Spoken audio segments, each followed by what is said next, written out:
And our next speaker is Dr. Ian Anderson, and yeah, he's an oncologist with our group, probably one of the smartest guys in the room. You know, started out at Stanford, then went to Duke, trained on the East Coast, Harvard guy, all that kind of stuff. So here's Dr. Anderson.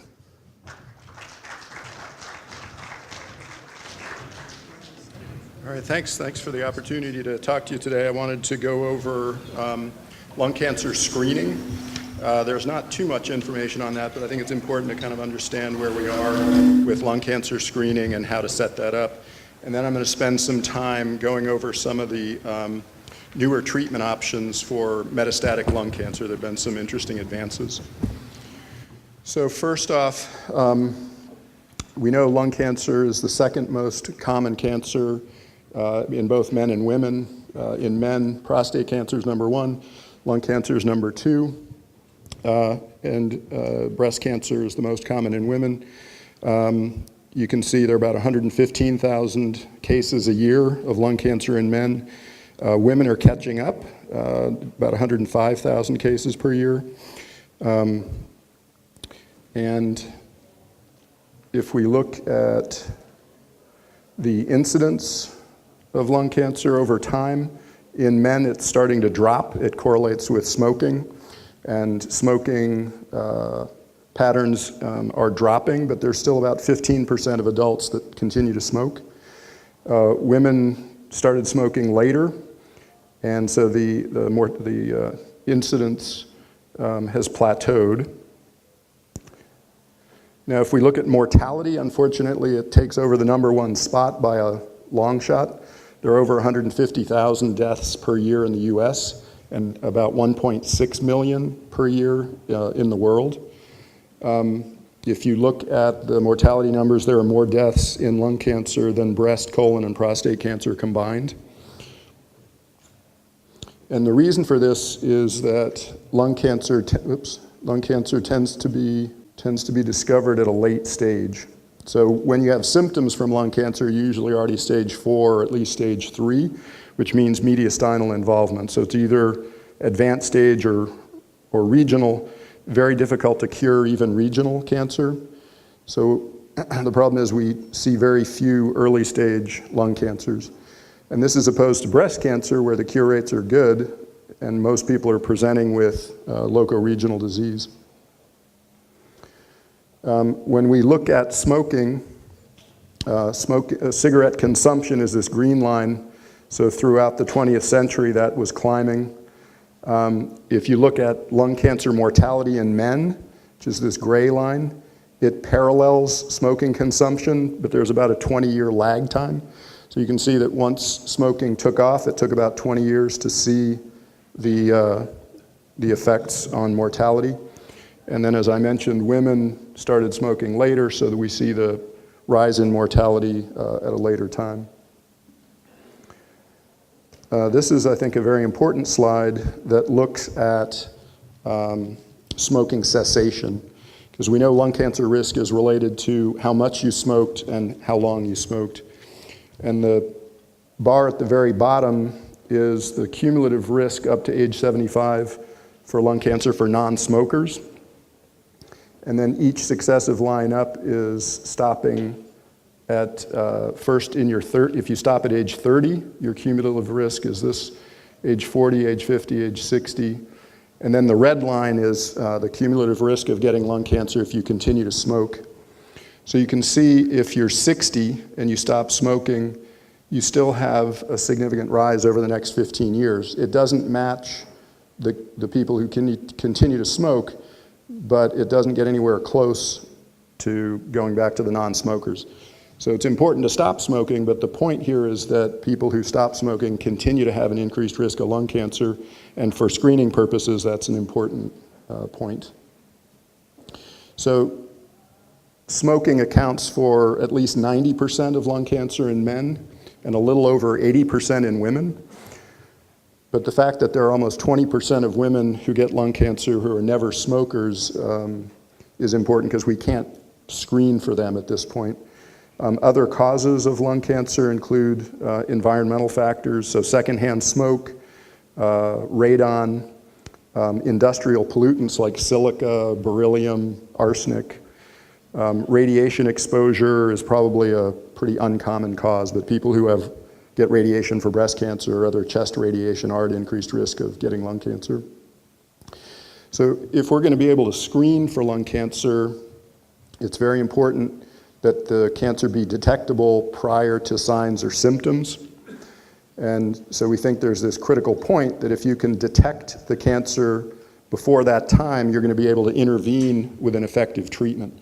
So for example, we've looked at chest x-ray, and chest x-ray can pick up cancers, but it doesn't have any effect on mortality. So you're picking up late-stage cancers, it doesn't improve your cure rate.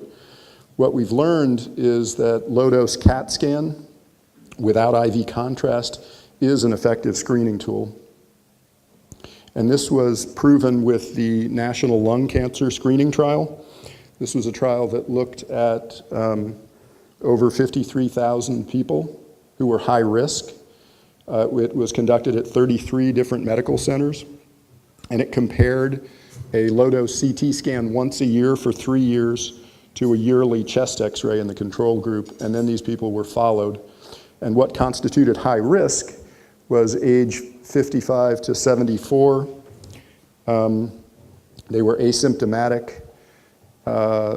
They were either current or former smokers, and if they were former smokers, they had to stop smoking within 15 years of the study. They couldn't have had a different cancer, no history of lung cancer. So what we see is that the CAT scan group, more lung cancers were detected than the X-ray group. And of the CT scans, 24% were positive. The vast majority of these are false positives. Chest X-ray, about 7% had positive X-ray, and also about 95% were false positives. And that's the biggest obstacle with screening. What was seen, though, is in the people who had the CT scans and lung cancer was found, intervention was effective, and there was a 20% reduction in lung cancer mortality. So what this is telling us is that lung cancer screening is picking up early stage disease as opposed to chest x-ray. So about 70% of cases that we find in lung cancer screening are early stage, and they are amenable to treatment. Interestingly, there was also a reduction in all-cause mortality, so there was about a 7% decrease in mortality, including lung cancer reduction risk. So the conclusion there was that to prevent one death from lung cancer, you needed to screen about 320 people. It's fairly similar to mammogram. The potential harms of screening, the main issue is this false positive rate. There are a lot of nodules and benign abnormalities. It's about 23% of the time with each screening, an abnormality was found. Fortunately, the number of major complications is well under 1% if it's done properly. And in the 3 screening rounds of this study, 1.8% of the participants had an invasive procedure, and those people didn't have lung cancer, so there is some risk there. There's also a concern for the possibility of overdiagnosis, and overdiagnosis means you're finding a cancer in somebody the cancer is very indolent and would never cause a problem in their lifetime. The thought is that's pretty unlikely in lung cancer. It's probably a low rate as opposed to prostate cancer and also breast cancer. So based on this study, the US Preventive Services Task Force recommended screening for lung cancer with low-dose CT scan in adults ages 55 to 80 who had at least a 30-pack year history of smoking or currently smoked or quit within 15 years. Screening should be discontinued once they're beyond 15 years out from smoking or if they have a limited life expectancy. So screening, it takes some kind of organization in your clinic. So first you have to determine and identify eligible high-risk patients, and then you have to educate them about the pros and cons of screening. In your handout, in your packet, there's some papers there that kind of go over some of the basics. Another very important part of this is discussing smoking cessation. And we do see people who go through screening, especially if they have abnormalities, the smoking cessation actually improves. It's also important that the screening be done at a center that has a multimodality team that is set up to deal with abnormal findings, so lung nodules and other abnormalities, because you want to really minimize the biopsies and intervention. The order form, Medicare has approved CT screening, but you need to fill out an order form that really specifies that the patient meets all the high-risk criteria. Once the patient has a scan, we need to be able to communicate the results and then have appropriate follow-up. And then it's recommended that yearly screening be done. Medicare approves screening up to 77, and again, or limited life expectancy. What we found with screening was that the first scan does detect cancers, but every subsequent scan also picked up good numbers, so that yearly screening is recommended. This was a study looking at about 700 people with lung cancer, and they went back and looked at the high-risk criteria to see if they met the criteria. And what we see is that a lot of people who developed lung cancer did not meet all the criteria. They were either too young, they didn't smoke 30-pack years, they'd stopped more than 15 years prior to their diagnosis of lung cancer. So this high-risk screening still leaves out a fairly high number of people with lung cancer, but it looks like if you focus on this high-risk group, you can pick up early-stage lung cancers. And the estimate is we can probably save about 12,000 lives a year if we fully implement this screening process. We've been doing it for about a year and a half. We've done about 240 scans, and as expected, there were some that were negative. 130 had benign changes. About 20 patients had probably benign changes. So the radiologists recommend follow-up scan at 3 to 6 months. And then 19 patients had suspicious lesions that needed workup. This is an example of a gentleman who recently went through screening. He's 65, totally asymptomatic, had a 30-pack year history of smoking, stopped 10 years ago. Scan shows this 14 millimeter semi-solid lesion that's highly suspicious. So he's going through workup, and hopefully we'll take care of that. What is the workup once you see a nodule? We typically do a PET CT scan. Brain MRI is only done if it's more advanced stage and we're concerned about brain metastases. If the person is a potential candidate for surgery, they need mediastinal staging. We need to biopsy the lymph nodes. That can be done either by mediastinoscopy, endobronchial ultrasound, or esophageal ultrasound. And then if they're going to go to surgery, they typically need pulmonary function tests and cardiac clearance. The NCCN, which is a national cancer group, recommends that if you have strong suspicion of clinical stage 1 or 2 disease, you can actually go right to surgery. You don't need a biopsy because there's about a 10 or 15% false negative rate with biopsies. And that bronchoscopy and mediastinoscopy can be done at the surgical procedure to be more efficient and avoid delays. So we do mediastinoscopy beforehand only if there's suspicion for stage 3 disease or mediastinal involvement. The types of lung cancer we see, adenocarcinoma is the predominant type, and that number is growing. Squamous cell makes up about 20%, but that's shrinking as heavy smoking is reduced. Small cell cancer makes up about 13%, large cell about 5%. There's a group here of non-small cell lung cancer, not otherwise specified, but this area is shrinking as our pathologists are able to better define these cancers, and most of them are adenocarcinomas. Sometimes we see mixed carcinomas, and this is turning out to be more important to make these distinctions because we're treating them differently. If you look at pathologic stage, which is the graph down here, you can see that for stage 1A disease, so that's a cancer under 3 centimeters with no nodal involvement, the 5-year survival is 73%. So even stage 1 disease, there's a fairly high incidence of metastatic, later developing metastatic disease. And the later you pick up the cancer, the worse the outcome. So screening and trying to catch cancers at stage 1 is important. In terms of treatment, Stage 1A disease, the standard is surgery, but we now have stereotactic body radiation therapy, which is a new technique. It uses very focused radiation, and you can eliminate early stage tumors without opening them up. And that's been very helpful for people who have a lot of comorbidities or not surgical candidates. Stage 1B is surgery. Sometimes we'll give chemotherapy afterwards. And then stage 3 is chemoradiation. There's usually not a primary role for surgery.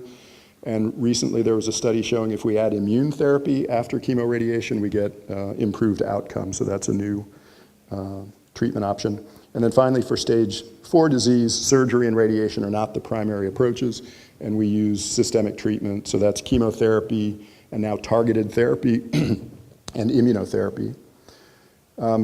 There have been a number of changes in the last decade. So one is this difference in treatment between squamous and non-squamous cancers.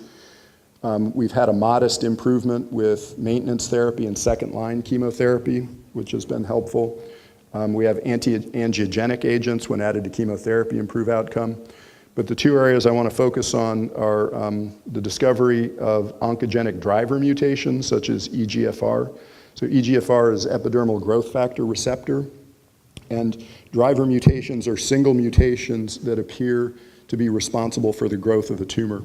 Lung cancers in smokers tend to have many different mutations, but some of these driver mutations, if you can block that single enzyme, you actually can control the cancer. And then I think the most exciting development in the last few years has been the emergence of immunotherapy using antibodies that target proteins PD-L1 and PD-1. So we have a lot of agents that work. On the left here are the list of different chemotherapeutic options that we have for metastatic disease. The downside is that these have toxicities, and the benefits on average last for months. Cancers become resistant. Targeted therapies, the ones that end in AB are antibodies and infusions. The ones that end in IB are oral tyrosine kinase inhibitors. These are pills that block these very specific enzyme mutations. So we're getting a kind of a longer list of options here. And then in immunotherapy, this list is continuing to grow. So we have a number of different infusional antibodies. So about a little over a decade ago, we weren't aware of these different driver mutations. But since that time, it seems like every year we're discovering new mutations. Some lung cancers don't have any, they're unknown. But about a third have KRAS mutations. We don't have a treatment yet for KRAS, but that's hopefully coming. There's a lot of work going on there. EGFR mutations are the most common mutation that we can target. And then there are a whole host of other mutations where we do have pills that can be effective. They're not curative, but they can significantly prolong quality of life. This is an example of one of these driver mutations, EGFR. This is the active kinase domain, and there are mutations that basically turn this enzyme on and get it stuck in the on position. So these are activating mutations and cause the growth of the cancer. In EGFR, we see that it's more common in Asians, more common in females, more common in never smokers, and it's almost always seen in adenocarcinoma, though there's a small chance of seeing it in squamous cell carcinoma and some others. There's a drug called Osimertinib that targets EGFR, and this was one of the initial exploratory studies looking at its activity. And this line here, the zero line, is this is what's called a waterfall plot, and these bars reflect the change in cancer size on treatment. So there's a small number of patients over here who on Osimertinib the cancer grew, but the vast majority the cancer shrank, and they used a response of shrinkage of 30% to define response, so 61% had significant shrinkage of tumor. And more importantly, the average duration that the cancer was controlled was about 22 months, which is substantially better than chemotherapy, which averages roughly about 8 months. So that was FDA approved. This is one of my patients who was initially diagnosed in 2007, had a malignant pleural effusion, stage 4 disease. He was treated with chemotherapy. He went to UC Davis for clinical trials. We initially tested his tumor for mutations and didn't find anything. But in 2014, we were able to get our hands on a more advanced technology called next generation sequencing. It identifies mutations at a much more sensitive, it's much more sensitive, so we identify mutations at a higher rate. So we were able to identify that he had an ALK mutation. He was started on a pill called crizotinib, did well, subsequently developed brain metastases, but we now have other agents, and he's now on alectinib, which has good CNS penetration. So he's basically had no evidence of disease activity now for about 3 years. Normal life, he goes to spin class 3 times a week, very active, asymptomatic, and not having any symptoms from the pills. The last area I wanted to talk about was immune therapy. And we know that immune cells can recognize abnormalities associated with cancer cells. So cancer cells shed neoantigens, or these are proteins that are produced by mutations in the cancer cell. And the immune cells can recognize those proteins. And that happens when the tumor cells shed these antigens, the dendritic cells pick them up, and then they present them to T cells. The T cells are activated, and then the T cells go back through the circulation and should then attack the cancer. The problem is in somebody who has a visible cancer, a measurable cancer, we know somehow this end result here is being interrupted. And we've recently learned why that happens, or at least in part. So we know tumor cells can express a protein called PD-L1 or PD-L2. PD-L1 binds to the PD-1 receptor on the activated T cell and turns it off.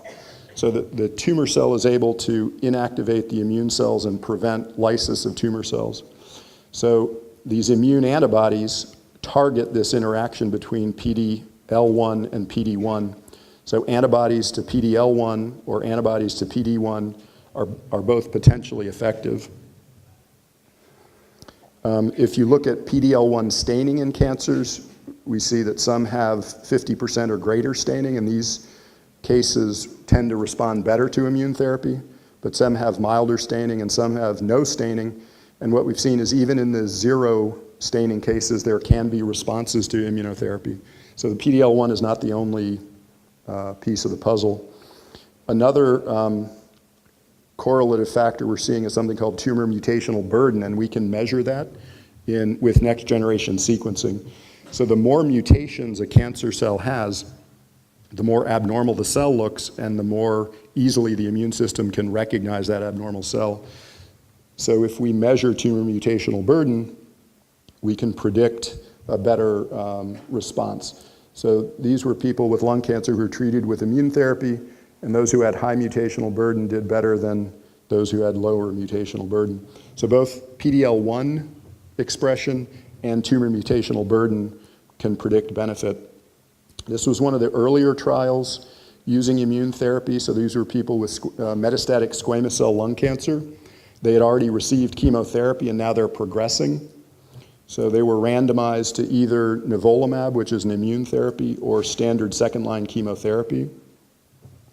And what we found is that the immune therapy was substantially better at preventing progression. So at a year, there were fewer people who had progressed compared to chemotherapy. The other important factor is that immune therapy is much better tolerated than chemotherapy. We do see some immune side effects, so you can get activation of immune cells of your autoimmune T cells to basically attack any organ. Fortunately, it's not too common that it's severe. This is one of the first patients I treated with immune therapy. He was he's in his 50s, had a poorly differentiated lung cancer, was treated with chemotherapy and radiation. He had C2 involvement that required surgery. And about a year later, he relapsed. He had a pancreatic mass. So we biopsied the pancreatic mass and found that it represented metastatic lung cancer, not pancreatic cancer. He was treated with Nivolumab from March to June of 2016. And he was one of the people who did develop significant immune toxicity. So he developed severe pneumonitis. He was hypoxic. He required about 6 months of steroids, and we gave him infliximab as well to try and reduce the inflammatory response. And we stopped the immune therapy at that point because he had life-threatening pneumonitis. So he had an excellent response, and he's been progression-free now for 2 years. And it's quite possible he is cured of his lung cancer. So, this is an exceptional case. This isn't the everybody, but this is so dramatically different than what we've seen in the past with previous treatments that this is very exciting. And I think there's going to be progress so that higher percentages of people will get benefit once we start putting together combinations. There was another trial that kind of postulated, well, if immunotherapy works better than second-line chemotherapy, why not skip chemo altogether and just give it up front? And so they took people who had a high PD-L1 score and randomized to pembrolizumab immunotherapy or standard chemotherapy. The people who had standard chemo could then go on to immunotherapy if they progressed. And what we saw is a substantially improved 1-year progression-free survival, 48% with immunotherapy, 15% with chemo. And overall survival was better with upfront immunotherapy, 70% versus 54%. So it looks like immunotherapy upfront is better than chemotherapy if you have high PD-L1 expression. The side effects with immunotherapy, as I mentioned, you can get any itis. The most common one is thyroiditis. You can get pneumonitis, colitis, skin toxicity, liver, hypophysitis. You can see cardiomyopathy, some CNS toxicities, but the likelihood of these are all pretty low. And on average, we see about 15% chance of significant immune toxicity, and most of the time we can abrogate that with steroids. So prednisone shuts it down, but interestingly, it does not shut down the response to the cancer. So once you've got a response, you can use steroids. And then the last study I just want to mention is a study looking at upfront lung cancer stage 4 with the idea if chemotherapy can help and immune therapy can help, what about combining them? So there was a study combining pembrolizumab and chemo versus chemo, and they could also then go on to immune therapy if they progressed after chemotherapy. And what we saw is a higher response rate when you give chemo plus immune therapy, a better progression-free survival, and then most recently we just got data showing that survival at 18 months was, I think that says 70% with chemotherapy plus immune therapy versus in the 50s with chemotherapy alone. And these are people who could cross over to immune therapy after chemo. So it really looks like the combination up front is better. And these are kind of unprecedented numbers at 18 months in metastatic disease to see 70% of people alive. So that's a step forward. So in conclusion, lung cancer screening with yearly low-dose CT can reduce mortality from lung cancer by about 20% because we pick up early-stage disease. There is a high false positive rate, so it's important that there's a multidisciplinary team that manages the scan readings. Screening is currently very underutilized. There are probably 7 million to 8 million people in the US who are eligible for screening, and it's a tiny fraction that are being screened. We have a program up and running. We have a nurse navigator who can help if anyone is interested, set your clinics up to try and get this going. And then in terms of treatment, we now have options other than chemotherapy. So for people who aren't good candidates for chemotherapy, we can now look at options for targeted treatments using pills that are relatively, have low toxicity, or immune therapy. And the estimate is that if we use immune therapy up front, we may be curing 1 in 4 people with metastatic lung cancer, which is a very exciting advance. Thanks.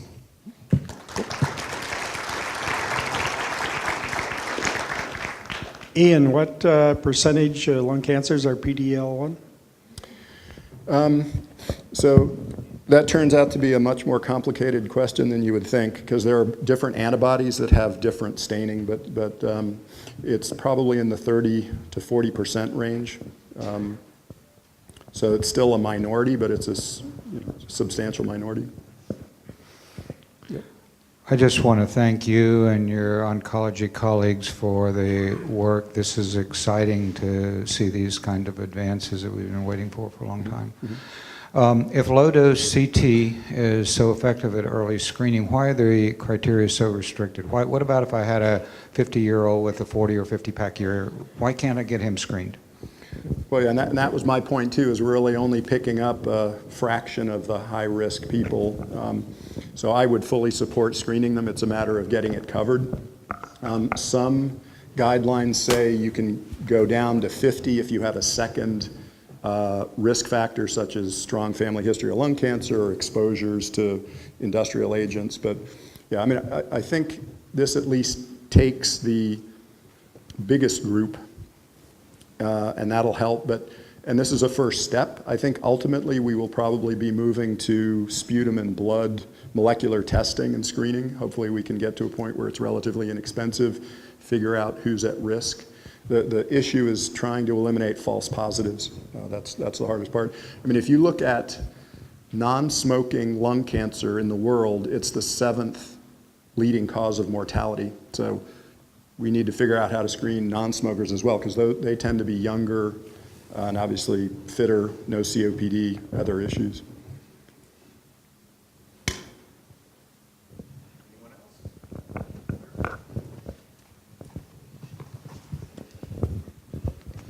Would you recommend, and what would you recommend for occupational exposure, like wildfire fighters or firefighters who have a long history of those exposures and continue to have some sort of symptom picture, such as chronic cough?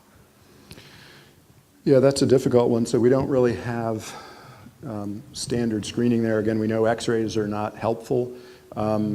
I see a lot of firefighters, and most of them have some smoking history, but some of them don't have the criteria to do screening. But I think as a firefighter with that kind of smoke exposure history, that's one of these secondary factors that you could use to argue that they should be screened. Because again, that's the only way we're finding early cancers. Thank you. One more question on that. We'll bring the screening in. This may sound like it's out in left field, but is there any data on cannabis use and lung cancer risk? Yeah, no, that's not out of left field at all. So there clearly is an association. So there's increased lung cancer risk with cannabis use. Hasn't been as extensively studied, but there's clear correlation. Thank you very much. Great. All right, thanks.